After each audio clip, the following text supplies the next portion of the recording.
나는 누구입니다 라고 이렇게 말하는 거죠. 뭐라고 얘기합니까? 나는 전능한 하나님입니다 라고 얘기하는 거예요. 여러분, 이런 것은 아브라함하고 하나님 관계에서 좀 어울리지 않는 듯한 어떤 표현인 것 같아요. 왜냐하면 익숙하게 만났던 그 사람을 하나님께서 처음 만난 사람인 것인 양 나는 전능한 하나님이다 라고 이렇게 자신을 소개해주고 있다는 거예요. 그러니까 뭔가 이 만남에는 그 어색함이 있고 또 낯선 감이 있는 그런 분위기가 있는 거예요. 왜 이렇게 어색하고 낯설 수밖에 없을까? 왜 그러냐니까 상당한 시간 동안 하나님이 아브라함을 대하지 않았어요. 상당한 시간 동안. 앞에서 말씀을 드렸는데요. 여러분, 아브라함이 몇 세에 하나님의 부르심을 받았습니까? 네? 75세에. 그리고 나서 애굽으로 피신하고 그다음에 또 조카 롯과 뭐 또 헤어지기도 하고 또 연합군들하고 전쟁도 벌리고 멜기세덱이 축복하고 하나님하고 언약을 체결하고 그리고 우리가 지난주에 봤던 것처럼 하갈을 통해서 이스마엘을 낳는 그 시기까지 여러분 16장 16절 가서 한번 보세요. 16장 16절 보시면 하갈이 아브라함에게 이스마엘을 낳았을 때 아브라함이 몇 살입니까? 86세였습니다. 여러분 75세에서 86세까지 11년의 세월을 상당한 많은 장수를 헤아리면서 아브라함에 대한 생애를 설명해 주고 있어요.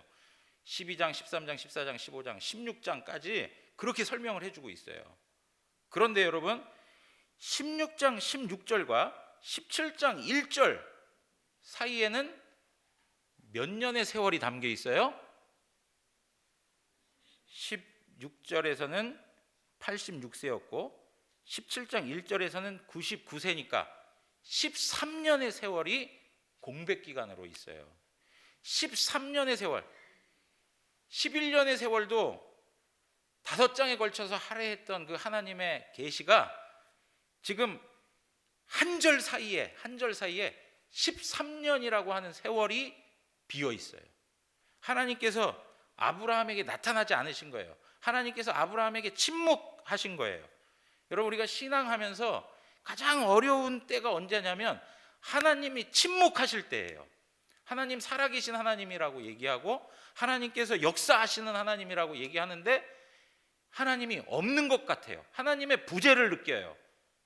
그리고 하나님께서 계신다 한다라고 인정을 해도 나에게 응답하시거나 나로 하여금 하나님을 경험하게 하는 일을 보여주시거나 이런 게 없어요.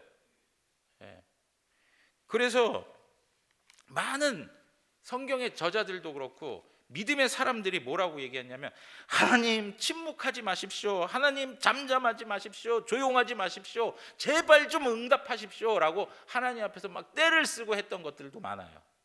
하박국은 뭐라고 얘기했습니까? 여호와여 내가 부르짖어도 주께서 듣지 아니하시니 어느 때까지 할 겁니까? 어느 때까지? 막 이렇게 얘기해요. 여러분, 그러한 하나님 앞에 항변할 때가 있습니까? 없습니까? 정말 뭔가를 하나님 앞에서 기다리는데 주시질 않아요. 응답이 없어요.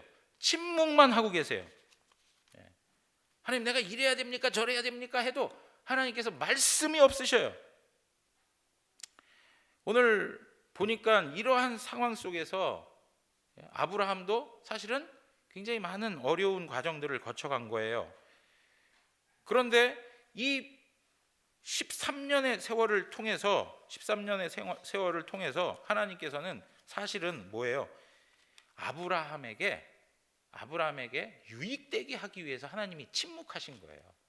하나님께서 침묵하신 것은 아브라함 엿먹어봐라 이렇게 하기 위해서 한 게 아니고 아브라함을 위해서 하나님께서 기다리신 거예요. 아브라함도 13년의 세월이라고 하는 것 그 이상 자녀를 주겠다라고 하는 그 약속의 말씀을 생각을 해보면 25년을 기다렸어요. 25년을 기다리고 있는 그 세월이 힘든 일이었겠죠.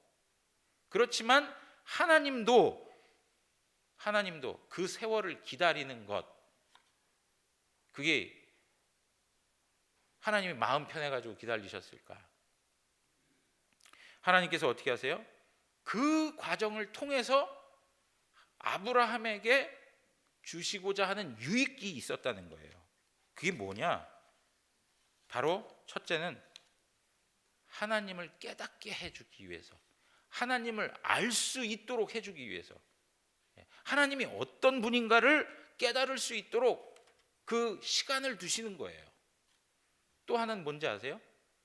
그걸 통해서 아브라함의 믿음이 어느 정도까지 성장해 가기를 원하시는 거예요. 하나님께서는 아브라함의 믿음을 더 넓고 깊고 높게 성장시켜 주시기 위해서 하나님께서 인내하고 계시는 거예요. 그러니까 여러분, 우리의 신앙의 내용들 한번 잘 생각해 보세요. 지금 하나님 응답해 주셔야 되는데 왜 응답 안 하십니까? 라고 하는 그 과정을 거쳐서 결국 하나님이 그걸 우리의 유익을 위해서 사용하신다는 거예요. 그래서 나중에 보면 하나님이 어떤 분이다, 그리고 그 하나님에 대한 믿음이 이전보다 더 풍성해져 있는 나의 모습을 발견하는 거예요. 그래서 지금 현재 생각하지 마시고 과거를 한번 돌이켜 보시면 아주 명확하게 제가 지금 말씀드리는 게 뭐인지를 분명히 아실 수 있어요. 기다리고 하는 걸 통해서, 그리고 하나님이 어떤 분인지를 깨닫게 되고, 그걸 통해서 하나님에 대한 믿음과 신뢰가 생겨나는 거예요. 여러분, 근데 이제 그런 건 있어요. 뭐냐면 하나님이 뜻하시지 않는 것, 내 욕심, 그리고 내가 혼자 계획한 것들, 그리고 그 과정도 좋지 않아. 과정도 좋지 않아. 그런데 무조건 하나님 앞에 나와가지고 하나님 이거 해주셔야 되는 거 아니에요? 하나님 이거 주셔야죠.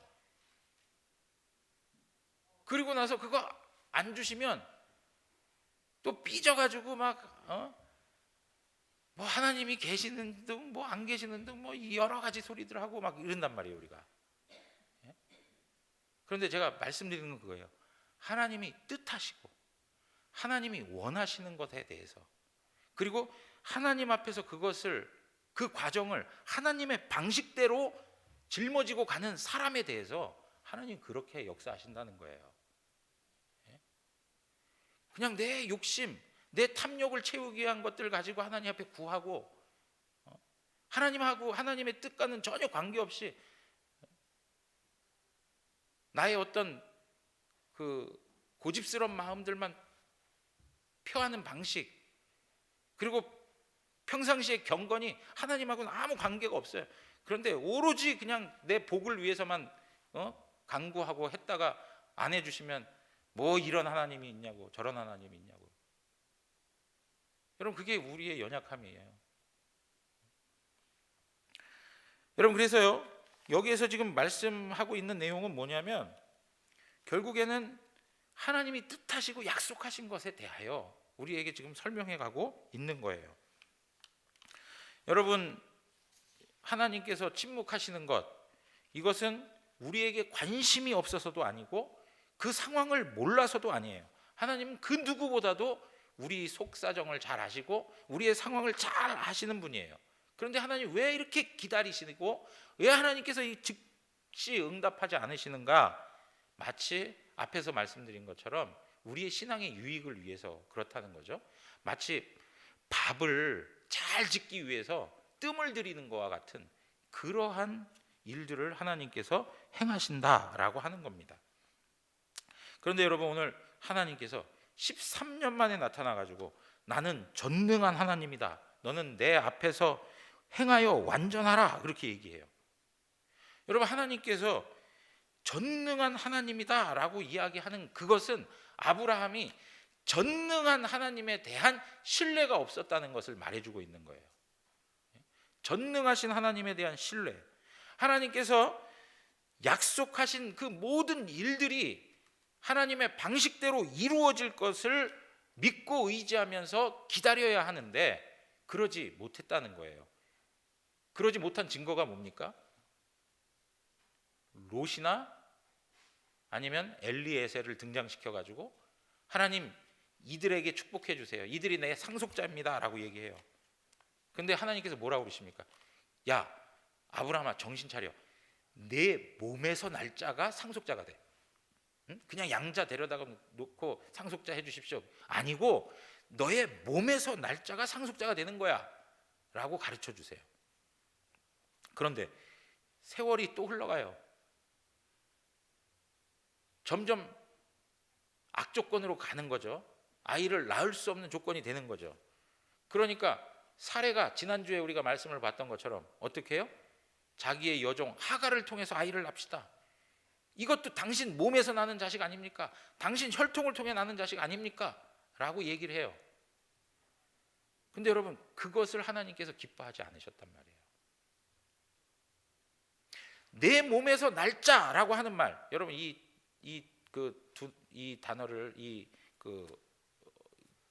의미를 잘 이해하셔야 되는데, 내 몸에서 날짜라고 하는 것, 이것은 혈통이 아니라는 거예요. 육적으로 낳는 것이 아니라는 거예요. 왜요?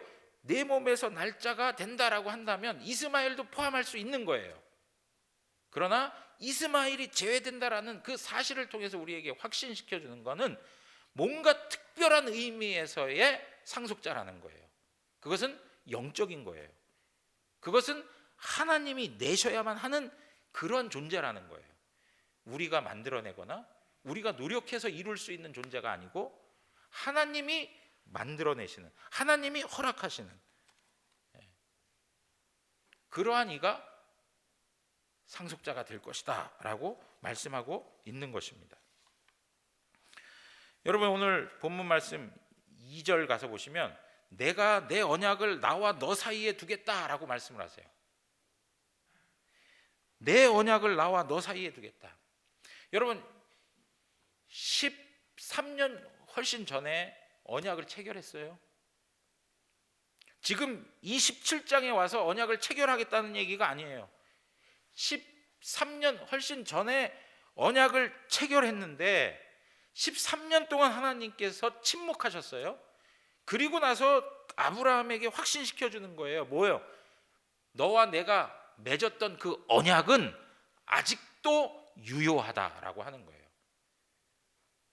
15장에서 아브라함과 하나님이 아브라함과 언약을 맺으셨는데 그 언약이 지금 이 순간에도 유효하고 그 언약의 놀라운 역사들이 지금도 일어나고 있다 하는 것을 가르쳐 주고 있는 거예요. 여러분 이러한 내용들을 통해서 우리가 확인할 수 있는 것은 뭐냐면 내가 하나님을 느끼지 못해요. 내가 하나님에 대한 살아계신 하나님에 대한 경험도 할 수가 없었어요. 하나님이 응답도 안 해줘요. 하나님이 완전히 침묵해 버리시는데 마치 존재하지 않는 것처럼 나와 상관없이 계신 분처럼 느껴졌어요.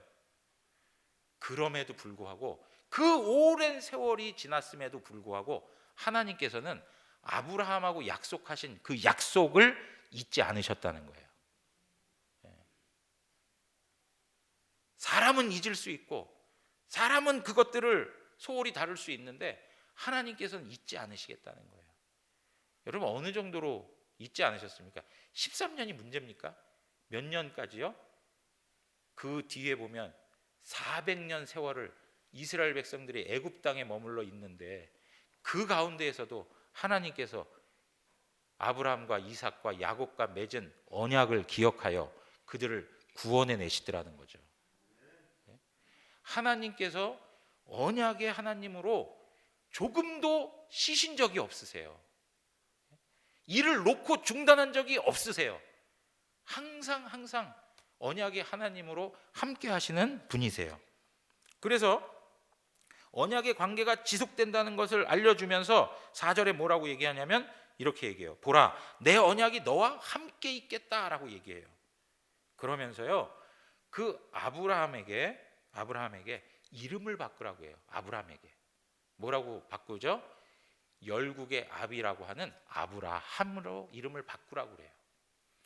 여러분 지금도 하나님께서는 하나님이 약속하신 자손과 땅에 대한 그 약속을 이루실 것에 대해서 아브라함의 마음을 확신시켜 주기 위해서 그의 이름까지 바꾸라고 하시는 거예요. 그 이름까지. 그러니까 아브라함이 아브라함에서 아브라함으로 바뀐 것은 뭐냐? 하나님이 약속한 것을 반드시 이룰 것이다 라고 하는 하나의 표징으로 주신 거예요. 그러니까 아브라함은 아브라함이라고 하는 이야기를 들을 때마다 하나님께서 나에게 자손을 주셔서 그 자손을 번성케 하실 것이다 라고 하는 것을 계속적으로 기억하는 거죠. 사라도 열국의 어미라고 하는 방식으로 이름을 바꿔주셨어요. 여러분, 믿음이 연약한 우리의 모습들을 너무 잘 아시고 하나님께서는 우리의 믿음을 세워주시기 위해서 다양한 방법으로 우리에게 확신할 수 있는 증표들을 허락해 주시는 거예요. 그 중에 하나가 뭐라고요? 지금 이름을 바꿔주시는 일을 하는 거예요. 이름을 바꿔주시는 일. 그런데 여러분, 이름 바꾼 거가 조금 민망해요. 예? 지금 아브라함에게 있어서는 그게 뭐 단 1년 기간일 것 같은데요. 아브라함에게 있어서는 아이가 없어요. 아이가 없는데 이름이 열국의 아비예요. 그러니까 열국의 아비라, 아브라함 부를 때마다 열국의 아비라고 하는 그 의미가 계속 드러나는 거예요. 그런데 실질적으로 자손이 있어요, 없어요? 없다 이거예요. 그러니까 아브라함이라고 하는 그 이름이 불려질 때마다 오히려 아브라함에게 있어서의 부재, 그리고 어떤 결핍, 그리고 아브라함의 그 한계, 이게 자꾸 드러나는 거예요. 난 자식이 없어. 난 상속자가 없어. 아브라함이란 이름이 계속 들려질 때마다 그거를 계속 확인시켜주는 일밖에는 되지 않는 거예요, 지금. 여러분, 마치 하나님께서 저에게 60이 되었을 때 너의 머리를 많게 하리라 이렇게 하셨다고 쳐봐요. 예? 그 비웃으면 건강에 안 좋다는 거 자꾸. 예? 그리고 나서 이름을 바꿔주셨어요. 이름을 김사자머리 뭐 이렇게 이름을 바꿔주셨어요. 사자머리 이름이 불려질 때마다 이거 민망한 거예요. 무슨 얘기인지 아시겠습니까? 지금 아브라함의 처지가 난처한 것이 바로 그런 거예요. 이름이 불려질 때마다 없는 부재가 더 드러나는 거예요. 여러분, 이러한 것 가운데에 그럼에도 불구하고 하나님께서는 계속적으로 어떻게 해요? 자식에 대한 약속을 주세요. 여러분 17절 가서 보세요. 17절 가서 보시면 아브라함이 엎드려 웃으며 마음속으로 이르되 100세 된 사람이 어찌 자식을 낳을까? 사라는 90세니 어찌 출산하리요 하고 아브라함이 이에 하나님께 아뢰되 이스마엘이나 하나님 앞에 살기를 원합니다. 그렇게 얘기해요. 하나님, 이제 좀 그만하세요. 저 이제 아이 낳을 수가 없어요. 그러니까 하갈을 통해 낳은 이스마엘에게 복을 주세요. 그 아브라함이 비웃었어요. 비웃었어요, 정말.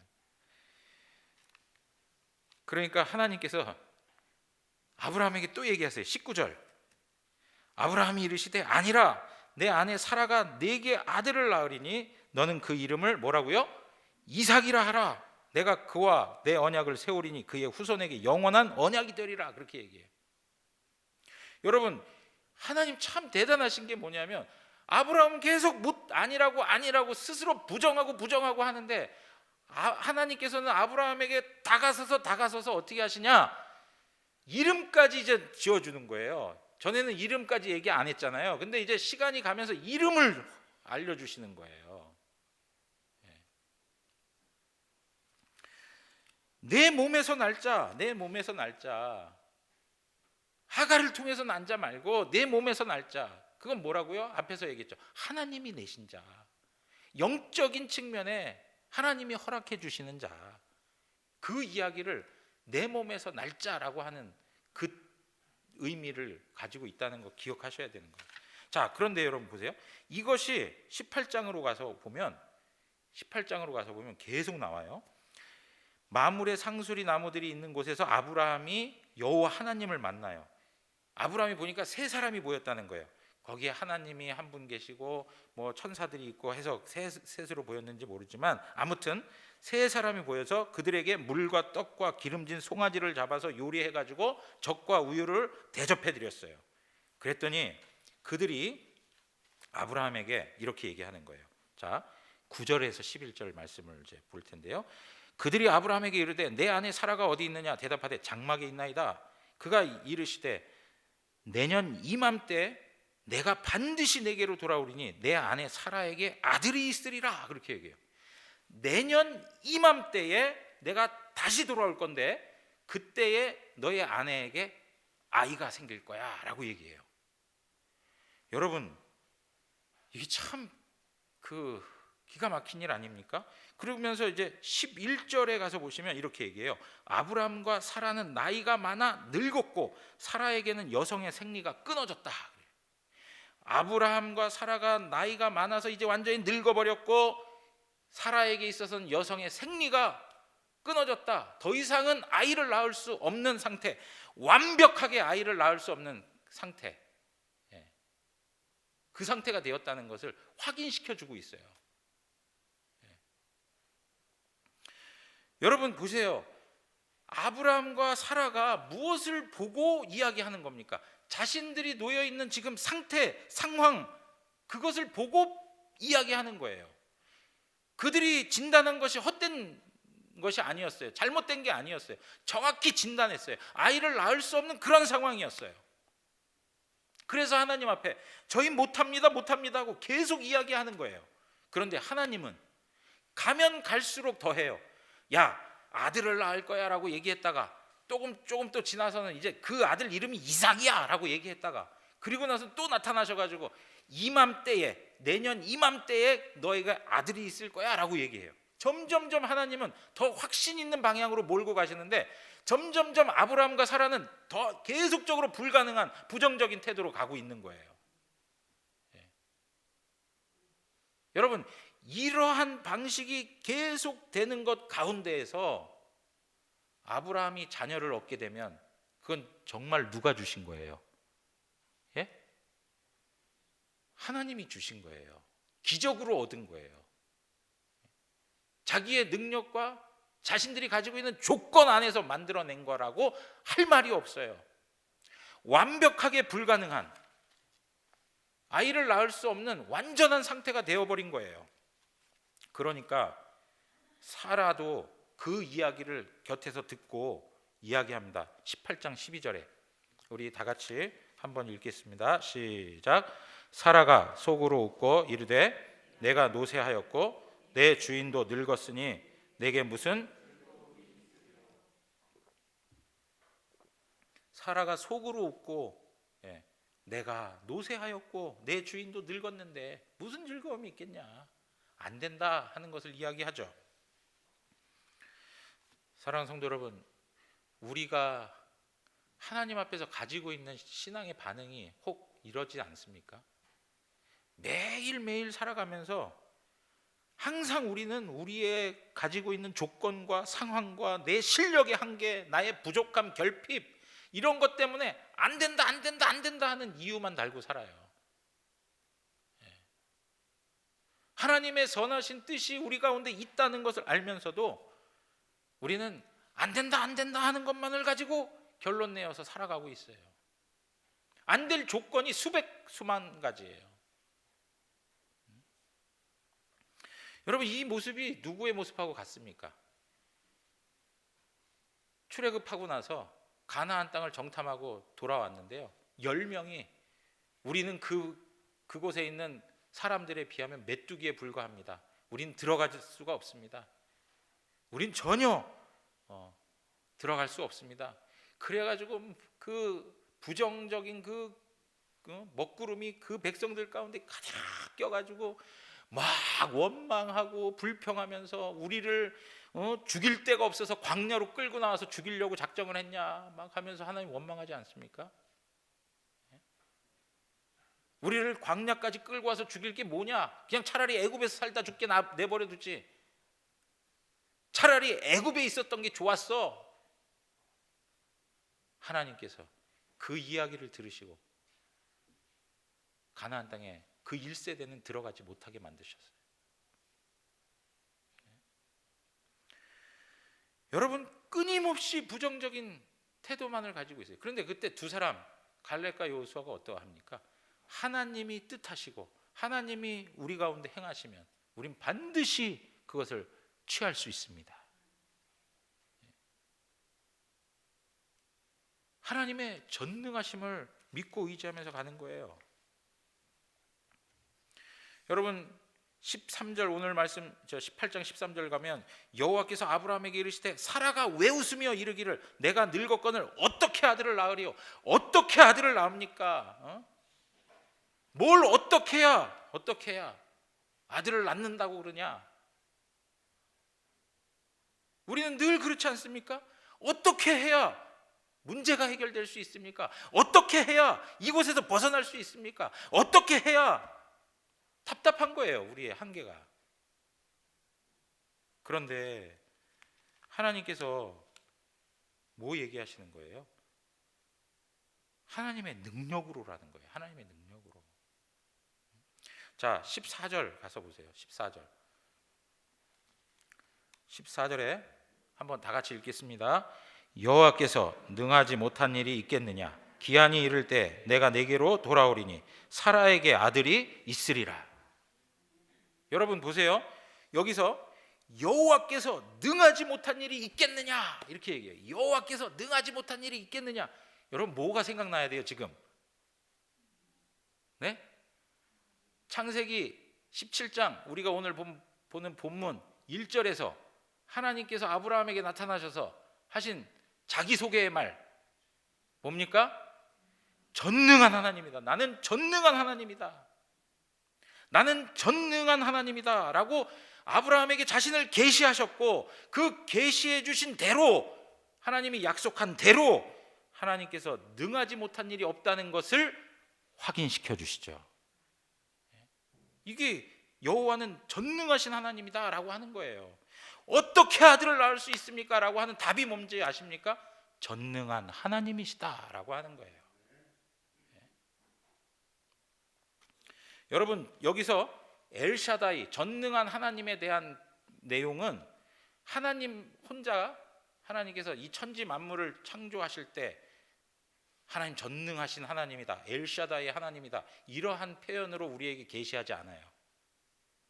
하나님께서 전능하신 하나님이다 라고 할 때는 사물과 관계에서 하나님이 하나님의 뜻을 가지고 사물을 만들어내시고 뭐 운영하시고 하는 것으로 그 전능하신 하나님을 우리에게 소개하지 않고 전능하신 하나님을 소개할 때 항상 사람과 관계되어서 전능하신 하나님을 소개해요. 그 이야기 뭐냐면 하나님께서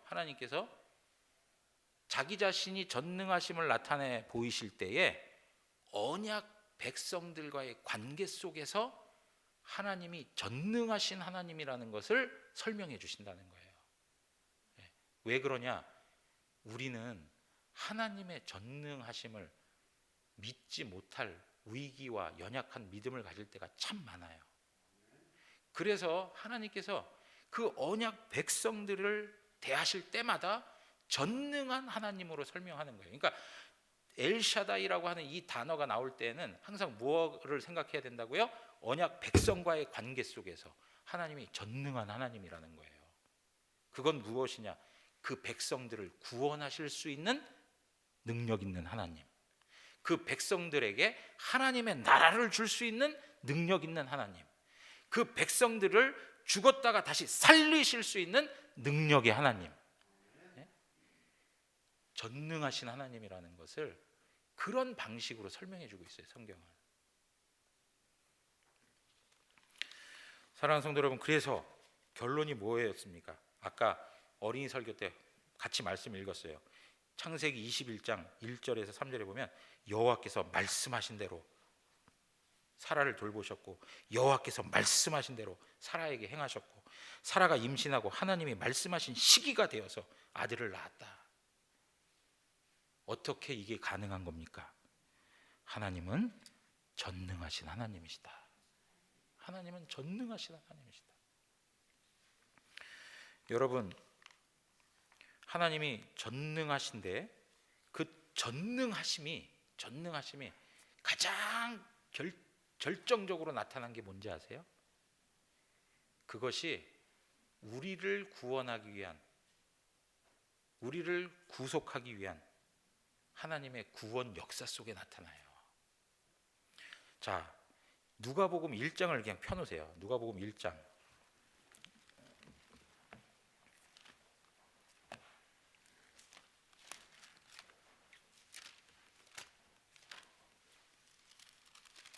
누가복음 1장에 가서 보시면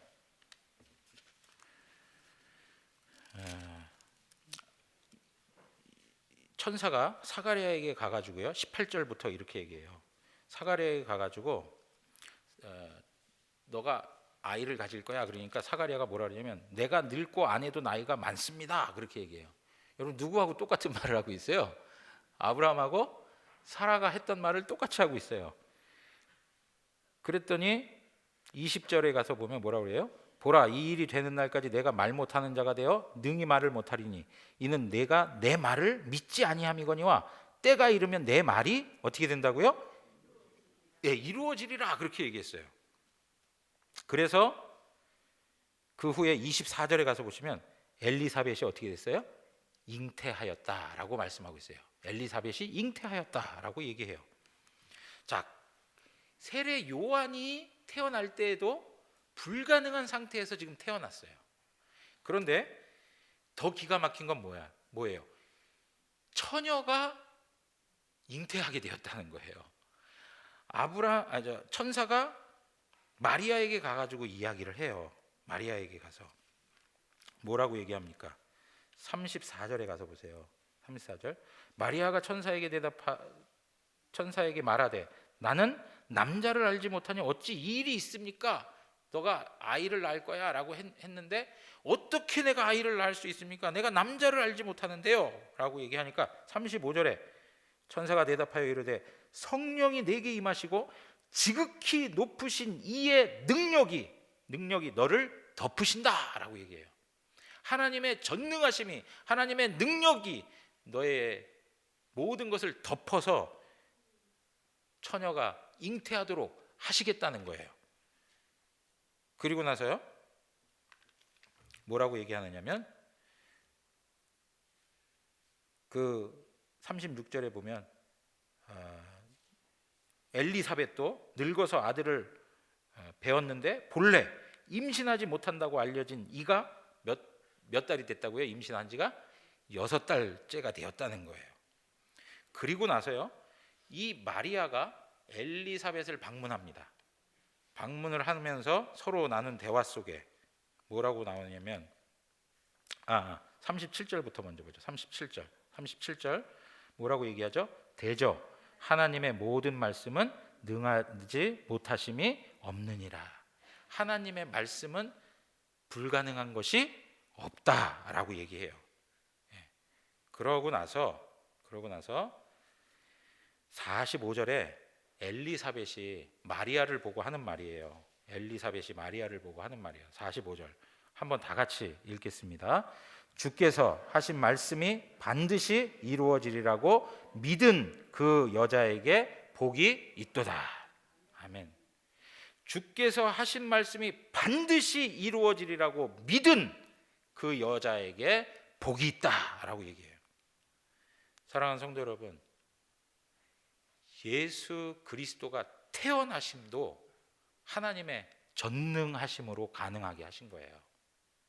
예수 그리스도께서 죽었다가 다시 살아나심도 하나님의 전능하심에서 나타난 일들이에요. 여러분, 그렇다면 우리의 삶에 있어서도 마찬가지예요. 우리가 이 땅을 살다가 죽었다 할지라도 다시 부활할 수 있는 것은 전능한 하나님의 역사를 통해서 가능한 거예요. 이 땅이 정말로 캄캄하고 어둡고 정말 곳곳에서 거짓과 비리와 부정과 정말 탐욕의 그런 결과들이 곳곳에 산재되어 있지 않습니까? 이 세상을 바라보면 바라볼수록 암담함이 우리의 마음을 뒤덮습니다. 과연 이 땅에 무슨 소망이 있을까 할 정도로 어둡습니다. 한 나라의 리더가 되겠다고 나선 분들의 모습을 봐도 참으로 안타까운 일들이 많습니다.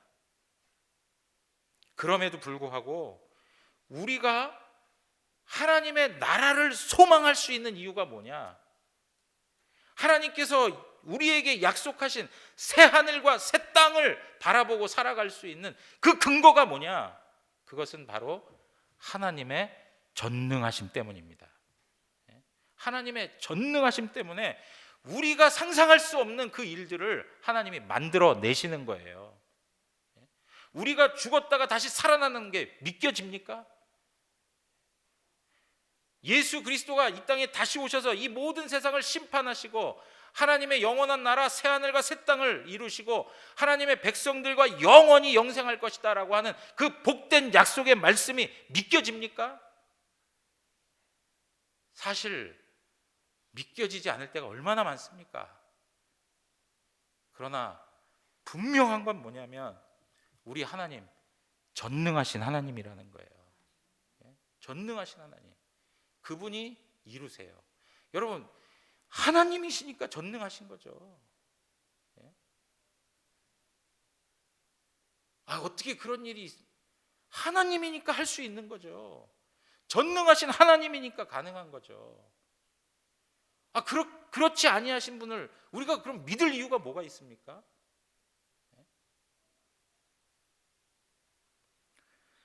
사랑하는 성도 여러분, 오늘 우리의 삶에 마찬가지입니다. 하나님을 부여잡고 믿음으로 살아가는 그 길 속에 많은 고난이 그리고 많은 고통이 와도요, 우리로 하여금 하나님의 보좌 우편에 영광 떼게 하시는 분은 전능하신 하나님이세요. 그것을 바라보고 사십시오. 이 땅에서 험한 일을 많이 경험해도 하나님께서 우리를 영화롭게 하십니다. 사랑하는 성도 여러분, 오늘 이 말씀이 한 주를 살아갈 때 능력 있는 말씀이 되고, 그래서 전능하신 하나님을 삶 속에서 경험하는 놀라운 은혜가 있기를 주님의 이름으로 축원합니다. 우리 다 같이 일어나시겠습니다.